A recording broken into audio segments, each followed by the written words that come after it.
ఒక్కసారి కొమ్మూరి గోల్డ్ కి కాల్ చేయండి. తాకట్లో ఉన్న మీ బంగారాన్ని విడిపించి మార్కెట్ ప్రైస్ కి వాళ్ళు కొనుక్కుని మిగతా డబ్బులు మీకు ఇచ్చేస్తారు. హాయ్, వెల్కమ్ టు మన టీవీ మీద మన కోసం. సోషల్ మీడియాలో మరి కాస్త స్ట్రాంగ్ బేస్ కోసం వైసీపీ కొత్త ప్రయత్నాలు రూపొందిస్తోందా? సరికొత్త టీమ్స్ రంగంలో దిగుతున్నాయా? ఇన్నాళ్ళు సోషల్ మీడియాను ఒకవైపు నుంచి చూసిన వైసీపీ ఇక నుంచి రెండో వైపు కూడా చూడాలనుకుంటుందా? రాబోయేది అత్యంత కీలకమైన టైం అన్న ఉద్దేశంతో ఇప్పటి నుంచే అస్త్రశస్త్రాలు సిద్ధం చేసుకుంటుందా? అసలు ఏంటి ఆ వ్యూహం? ఏవా అస్త్రాలు? సామాజిక మాధ్యమాల్లో వైసీపీ యాక్టివిటీ గురించి ప్రత్యేకంగా చెప్పాల్సిన అవసరం లేదు. అధికారంలో ఉన్నప్పుడు, ప్రతిపక్షంలోకి వచ్చాక కూడా సోషల్ మీడియాను గట్టిగానే వాడుతూ ఉంటుంది పార్టీ. అయితే ప్రజల మీద దాని ప్రభావం దృష్ట్యా ఇక నుంచి నెక్స్ట్ లెవెల్కు తీసుకువెళ్లేలా ప్రణాళికలు సిద్ధం చేస్తుందట అధిష్టానం. సో జగన్ చేస్తున్న రైతు పరామర్శ యాత్రలు అండ్ టీపీపీపై పోరుబాట, పార్టీ పరంగా నిర్వహిస్తున్న నిరసన కార్యక్రమాలు సోషల్ మీడియాలో ట్రెండింగ్లో ఉంటున్నా వాటికి ఇంకా మైలేజ్ రావాల్సి ఉందని, ఆశించిన మేర రాలేదన్న అభిప్రాయం వైసీపీ పెద్దల్లో ఉంది. సో ఇతర అంశాలు తమ పార్టీ ట్రెండ్స్ను బైపాస్ చేస్తున్నాయన్న అభిప్రాయానికి వచ్చినట్టు తెలుస్తోంది.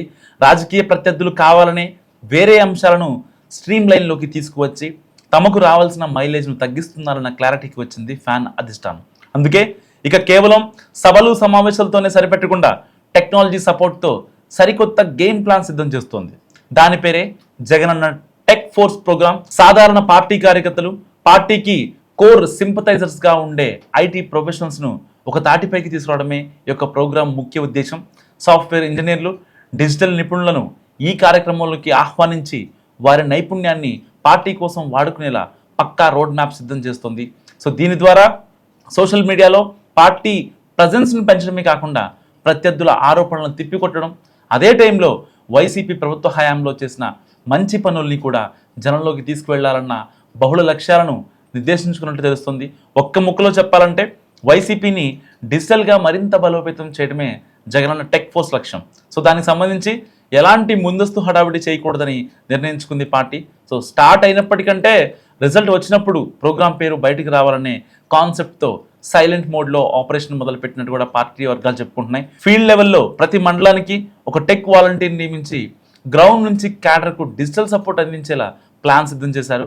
So online reputation management, ORM ద్వారా సోషల్ మీడియాలో పార్టీ ఇమేజ్ను ఎప్పటికప్పుడు మానిటర్ చేయడం, సెర్చ్ ఇంజిన్ ఆప్టిమైజేషన్ చేసి వైసీపీకి సంబంధించిన పాజిటివ్ నెరేటివ్ అందరికీ అంటే ముందు ఉండేలా ప్లాన్ చేయడం ఈ ప్రోగ్రాం యొక్క ప్రధాన ఎజెండా. అందుకే ప్రతి మండలం నుంచి యాక్టివ్గా ఉండేలా సాఫ్ట్వేర్ ఇంజనీర్స్ను కార్యక్రమంలో భాగస్వాములు చేయాలని భావిస్తుంది వైసీపీ. ఈ ప్రోగ్రాంకి సంబంధించి క్యూఆర్ కోడ్ రిజిస్ట్రేషన్లు మొదలయ్యాయి. ఇప్పటికే వెబ్సైట్లు, క్యూఆర్ కోడ్ల ద్వారా భారీ సంఖ్యలో టెక్ వారియర్లను ఆన్ బోర్డ్ చేస్తుంది వైసీపీ. క్షేత్రస్థాయిలో క్యాడర్కు ఏ చిన్న సమస్య వచ్చినా వెంటనే ఈ టెక్ ఫోర్స్ రియాక్ట్ అయ్యి వారికి డిజిటల్ సపోర్ట్ అందిస్తుంది. ఒకవైపు గ్రౌండ్ ఫోర్స్ పనిచేస్తుంటే మరోవైపు ఈ టెక్నో వారియర్స్ ఆన్లైన్లో పార్టీకి మద్దతుగా పోరాడతారు. డిజిటల్ యుగంలో మారుతున్న రాజకీయ సమీకరణాలకు అనుగుణంగా వైసీపీ తీసుకున్న ఈ నిర్ణయం రాబోయే రోజుల్లో గేమ్ చేంజర్ అవుతుందా? మరి సోషల్ మీడియాలో పట్టు పెరుగుతుందన్న చర్చలు నడుస్తున్నాయి రాజకీయ వర్గాల్లో. సో మీరేమనుకుంటున్నారో జగనన్న టెక్ వారియర్స్ గురించి మస్తుగా కామెంట్ చేయండి.